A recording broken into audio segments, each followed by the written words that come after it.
Public health to me, at its core, is a social justice endeavor. Our focus is on how to improve the well-being of communities, whether that's households, small communities, villages, towns, cities, and then expanding into states, countries, and really the global community. What we strive for is to ensure that people are able to live their life to the fullest and to achieve everything that they hope and dream. So here in 2020, we are celebrating the 90th birthday of the School of Public Health. It's the first School of Public Health in Australia, and actually the first School of Public Health outside of North America and Europe. So it's quite a proud history going back to 1930.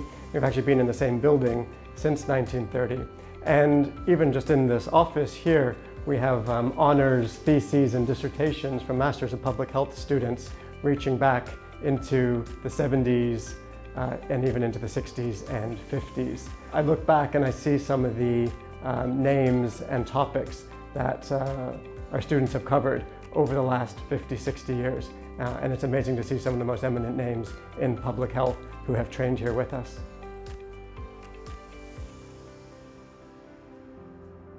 Well, for a long time, we were the only School of Public Health in Australia and indeed in the region. So some of our earliest graduates are actually public health practitioners from the health department in Australia, the chief health officers, the equivalent at the time, from each of the states and territories, but also leading practitioners from the Pacific Islands, from China, from Southeast Asia, all came through the school here for their initial training in public health or diplomas in tropical medicine.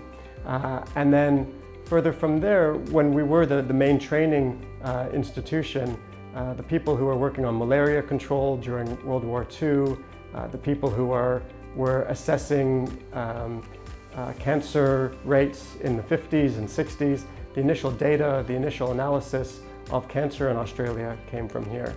We've also had staff and students examining the fallout from the nuclear tests in South Australia by the British in the 1950s and the health impact on particularly Indigenous communities over the decades that came after. So some of the kind of core initial public health thinking in Australia emerged from the school.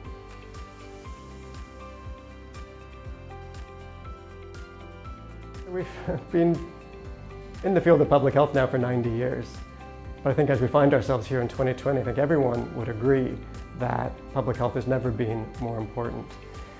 Between the bushfires of late 2019 and early 2020, which had a huge health impact in terms of respiratory health, in terms of mental health, and now obviously with COVID-19, the term public health and the notion of public health is on people's lips more than probably ever before in that 90-year period. So it really does highlight the importance of public health, of prevention, of treatment, of supporting communities, of social justice.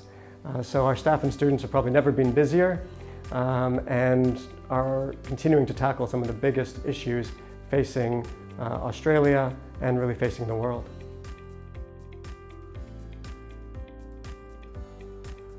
Just because we're all focused on COVID-19 doesn't mean that the health issues that existed in Australia before that have disappeared.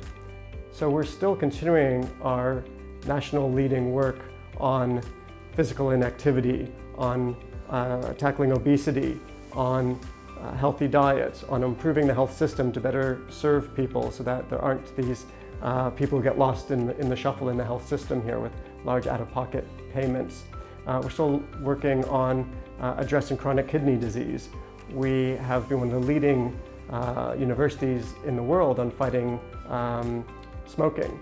And Australia's smoking rates have come down tremendously over the last 20 or 30 years and are about 11% of adult smoking, but we really still need to get that down. So some of these core public health challenges still remain, and we're still addressing those while at the same time addressing what's coming from COVID. And of course, COVID exacerbates a lot of these issues around physical inactivity, domestic violence, alcoholism, and obesity as well. So it's just highlighting the importance of some of these core public health activities that we've been doing for 20, 30, 40 years.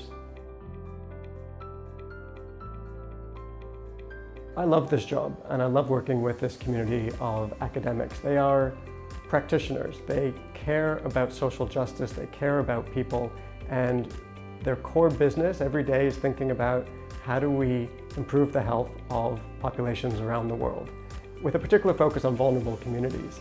And that's what makes people tick. And academics can be quirky people, but at their core, the people in this building really care about public health and about improving lives. And the students who come study with us are people who want to change the world. And I don't think we should shy away from being that blunt about it. People who study public health, they're here to change the world. And they might change it person by person, they might change it community by community, they might change it state by state. They might even change it country by country. And a lot of our alumni go off and work for the World Health Organization and other international organizations.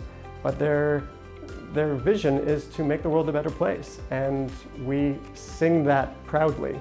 And despite what's happening around the world and despite stress and whatever else, at the end of the day, if I can come and work in a community where that's the vision, I can get up for the challenge on each given day.